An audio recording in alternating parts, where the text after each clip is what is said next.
Y nutrition को जानने से पहले हम न्यूट्रास्यूटिकल में काम करते हैं।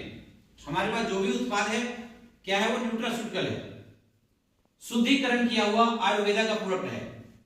तो फिर हमारे मानव शरीर को क्यों चाहिए, ये जानना होगा कि मानव शरीर को हमें पोषक तत्वों की आवश्यकता क्यों है। तो सबसे पहले ये जानना होगा कि मानव शरीर के साथ भोजन का क्या संबंध है। भोजन का संबंध है, हमें जिंदा रहना है तो भोजन लेना ही होगा। और अगर हम जिंदा रहने के लिए भोजन चाहिए तो बहुत से लोग दवाइयां भी खाते हैं। तो दवाई क्यों, ये भी बहुत बड़ा सवाल है। जब बीमार हो जाएंगे तो जीवन को काटने के लिए, किसके लिए, जीवन को काटने के लिए, जिंदा रहने के लिए भोजन और जिंदगी को काटने के लिए दवाई। यहाँ पर बैठे कितने लोग जीवन को काटना चाहते हैं? कोई नहीं। सभी लोग क्या चाहते हैं? जिंदा रहना।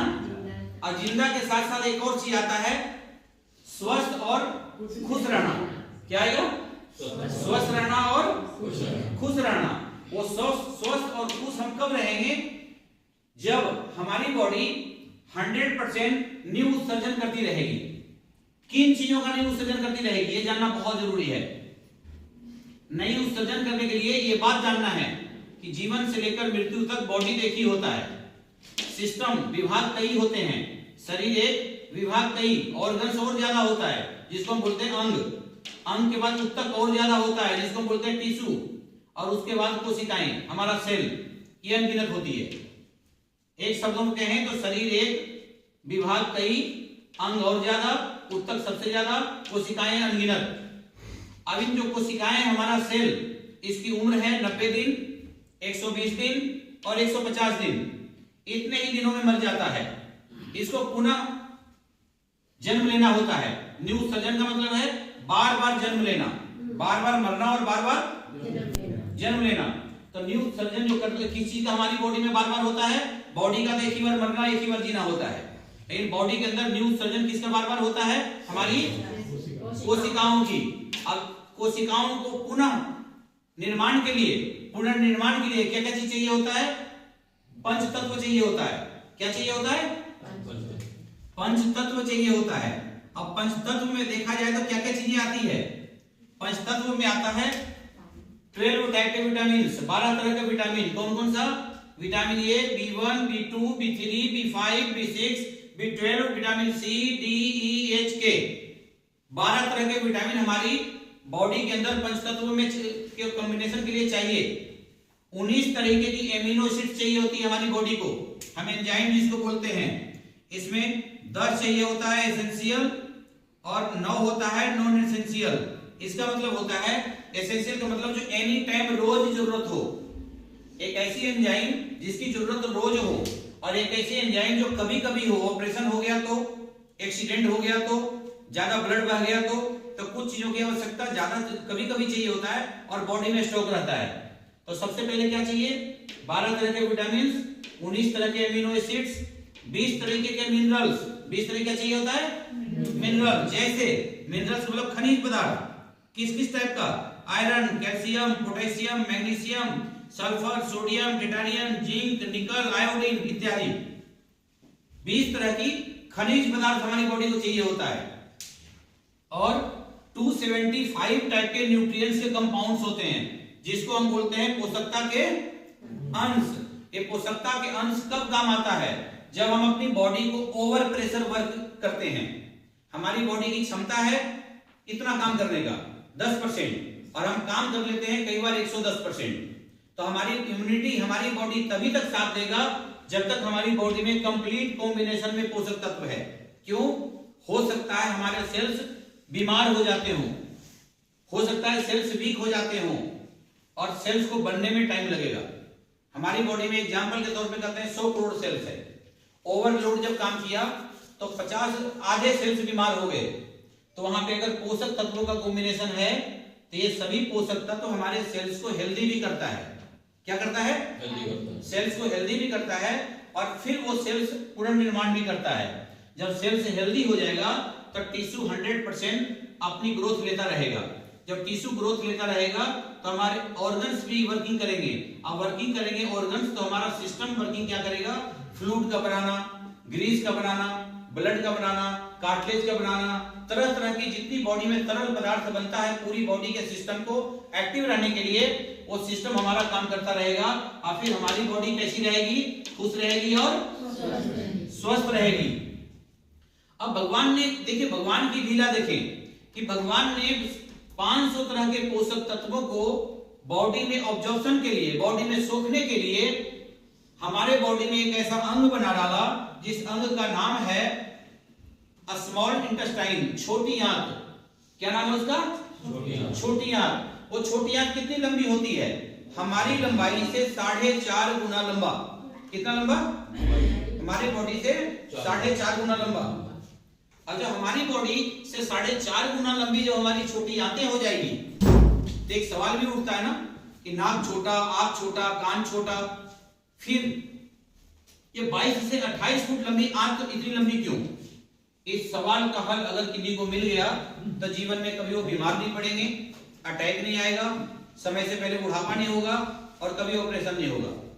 अब हम जानते हैं कि 12 विटामिन का वाला खाना अगर हमने खाया और आमाशय ने पचा लिया गुड बैक्टीरिया और एंजाइम की मदद से, और भेज कहां दिया? छोटी आंतों में। इसकी जो उंगलियां देख रहे हैं इसको बोलते हैं बेलाई। हम नींद से सो जाते हैं तो भी चलता रहता है। कोई भी अपनी मम्मी जिनकी सो रही है नींद से, मम्मी के पेट पे कान रख के सो जाओ, अंदर गुड़गुड़ गुड़गुड़ की आवाज आएगी। क्या आएगी? आवाज आएगी। वो किसकी आवाज होगी? इस बेलाई की। किसकी आवाज होगी? इस बेलाई की। हम सो जाते हैं, हमारा पंप, हार्ट का पंप चलता रहता है ब्लड सर्कुलेट करने के लिए, दिल चलता रहता है जिंदा रहने के लिए, आत्मा को अंदर रहने के लिए, और आंतों की बेलाई 24 घंटे चलती रहती है पचे हुए खाने में से पोषक तत्वों को सोखने के लिए। यहां तक क्लियर हो गया? चलिए, कोई अच्छी बात पता चले तो कभी कभी आप लोग ताली बजा सकते हैं ताकि पड़ोसी सोए नहीं। अच्छी बातें बताने में भी टैबलेट सो जाते हैं तो पड़ोसी सोए ना, उसके लिए क्या करना है बीच बीच में? हाँ, कुछ खास पॉइंट मिले जो आज से पहले आपके पास नहीं था और आज ही मिला है तो उसके लिए क्लैपिंग अपने लिए कर सकते हैं। आगे बढ़े। इसका मतलब 19 तरह का एमिनो एसिड वाला खाना तो हम खाएंगे पर 19 अलग अलग चेंबर से सोखेगा। जहां से आयरन सोखेगा वहां से कैल्शियम नहीं सोखेगा, जहां से पोटेशियम सोखेगा वहां से मैग्नीशियम नहीं सोखेगा। इसका मतलब 19 तरह के एमिनो एसिड के लिए 19 और 20 तरह के खनिज पदार्थ के लिए और 275 टाइप के पोषकता के अंश के लिए और, तो टोटल कितने चेंबर हो गए हमारे? 500। कितने हो गए? 500। अब पोषक तत्व कितने चाहिए? 500। वो सब के सब भगवान ने कहां डाल दिया है? भोजन में। अब भोजन तो हम करते ही हैं, करते हैं ना? तब भोजन करते हैं तो अब कहेंगे कि जब भोजन करते ही हैं और सभी पोषक तत्व हमें मिलता ही है, बीमार होने के बाद हम दवाई खा ही लेते हैं, ये नया फार्मूला क्या आ गया जी? पोषक तत्व अलग से क्या आ गया? ये हमें क्यों चाहिए? यही सवाल का जवाब आपको चाहिए और यही सवाल का जवाब हमें सबको देना है। वहीं पे अनजान है लोग, क्योंकि पहले के जमाने में इसकी आवश्यकता नहीं थी। क्यों नहीं थी? क्योंकि जैसा मैं फोटो बनाया हूं ऐसा ही फोटो, जैसा जो है भगवान ने जैसा दिया था हमारी आंतें, उसको साफ करने के लिए भगवान ने कच्चे सब्जी में, कच्चे फल में, जो कच्चे सब्जी फल का पानी होता है, कच्चा पानी, वो है सैपोलिन प्रॉपर्टी। क्या है वो? मतलब प्राकृतिक बॉडी को साफ रखता था। बचपन में हम देखते थे, गांव में जाते थे, खेत में जाते थे, कच्ची सब्जी आदि खा जाते थे। सब्जी घर में आती थी, आधा कच्ची सब्जी खा जाते थे, कच्चा ही फल खाते थे, पकने का मौका ही नहीं देते थे। इसका मतलब है उसका कच्चा पानी प्राकृतिक साबुन था और हमारे हाथों को क्या करता था? वो साफ रखता था। पर अब क्या हुआ? हवा कैसा है? प्रदूषित। हवा कैसा है? पानी कैसा है? खाना कैसा है? रासायनिक। हवा को बोलेंगे प्रदूषित, पानी को बोलेंगे केमिकलाइज और खाना को बोलेंगे रासायनिक। यूरिया खाद क्या है? एक रसायन है। कीटनाशक दवाइयां क्या है? रसायन है। तो इस तरीके से हमारी बॉडी में क्या होगा? पोल्यूटेड हवा की वजह से जब प्रदूषित, इसको लिखना है आप लोगों ने, प्रदूषित हवाएं जब हम लेंगे बॉडी में अंदर तो इसकी वजह से हमारी बॉडी में जमेगी टॉक्सिन। क्या जमेगी? टॉक्सिन। टॉक्सिन का मतलब जहरीली गंदगी। ये हमारी जहरीली गंदगी हमारी बॉडी में डिपॉजिट हो जाएगी। सबसे पहले कहां डिपॉजिट होगी? हमारा खाना कहां से होकर गुजरेगा? लीवर, किडनी, आंतों से। कहां से गुजरेगा? लीवर, किडनी, आंतों से। इस तरीके से काई जमेगी और इस तरीके से ब्लॉक कर देगी। क्या कर देगी? ब्लॉक कर देगी। जब ये ब्लॉक हो जाएगा काफी दिनों तक, तो पोषक तत्व अंदर सोखेगा क्या? नहीं। अब ये जरूरी नहीं कि 500 के 500 पोषक खाना सोखेगा। हो सकता है जहां से B12 आता था वो सोखा, हो सकता है जहां से कैल्शियम आता है वो सोखा। कैल्शियम की कमी हो गई तो हड्डियां कमजोर, B12 की कमी हो गई तो याददाश्त शक्ति गड़बड़, विटामिन सी की कमी हो गई चेहरे पे रौनक चली जाएगी, मतलब जिंक की कमी हो जाएगी तो हीमोग्लोबिन कम हो जाएगा। मतलब 500 में से कौन सा जाम है कौन सा खुला है किसी को भी पता नहीं। पर जब गंदी वाली चीजें खाएंगे तो क्या होगा? साफ होगा नहीं होगा? मतलब गंदा होगा कि नहीं होगा? गंदा अगर होगा तो क्या करने की जरूरत है? साफ करने की जरूरत है, गंदा रखने की जरूरत है? यहां पर बैठे कितने लोग हैं? एक बार ताली बजाइए। सोरे को एक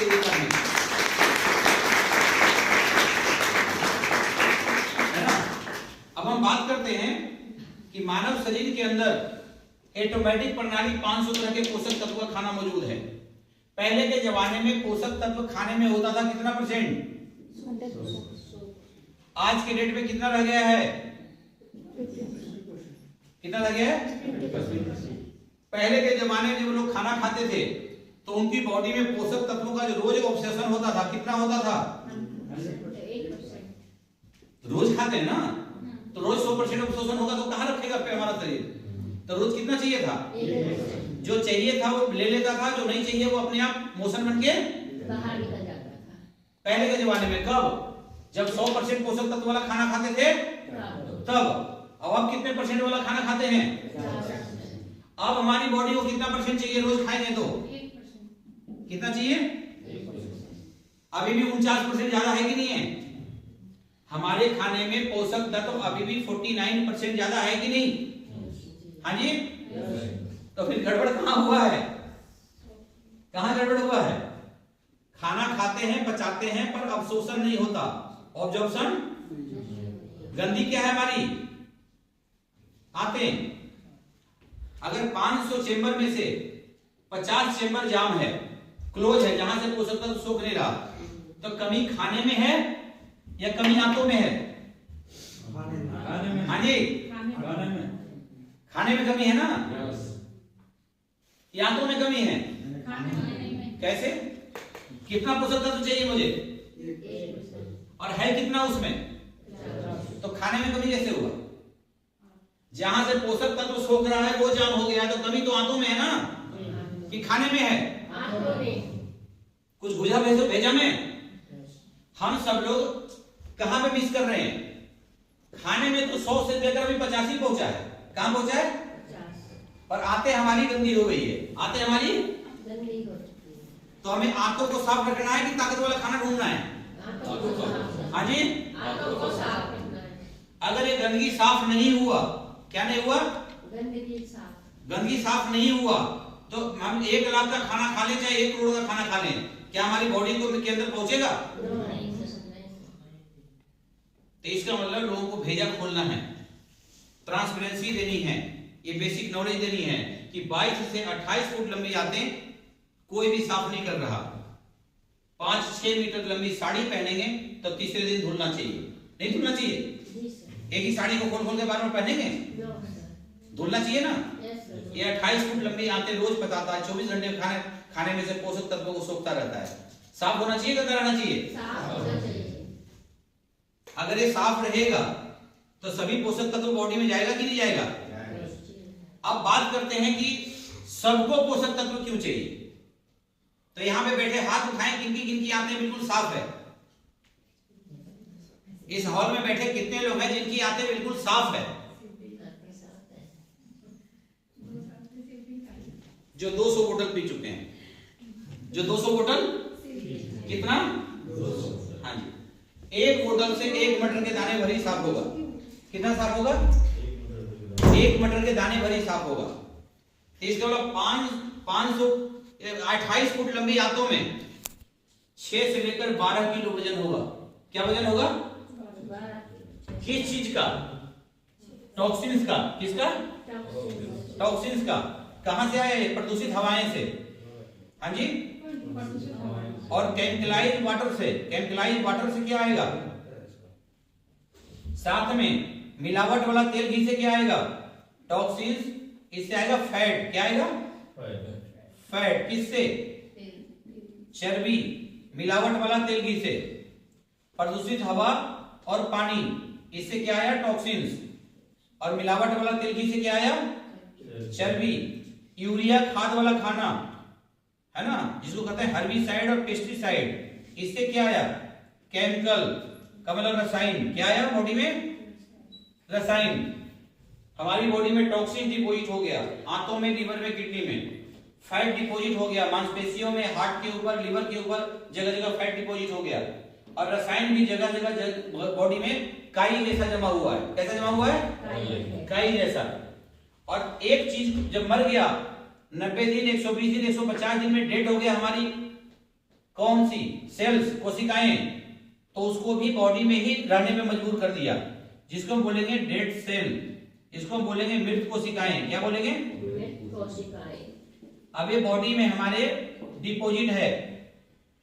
आप अगर इस मृत कोशिकाओं को नहीं साफ करेंगे और अगर ये सड़ गया, अब क्यों नहीं निकल पाएगा बॉडी से? क्योंकि टॉक्सिन्स, फैट, केमिकल्स बॉडी में डिपोजिट है। वो निकलने किसको नहीं देगा? डेड सेल को। डेड सेल क्या करेगा? 4 सेल को और मारेगा, 4 टिश्यू को और मारेगा। मांसपेशियों में क्या बना देगा? गांठ। पेट में क्या बन जाएगा? रसोली। ब्रेन में क्या बन जाएगा?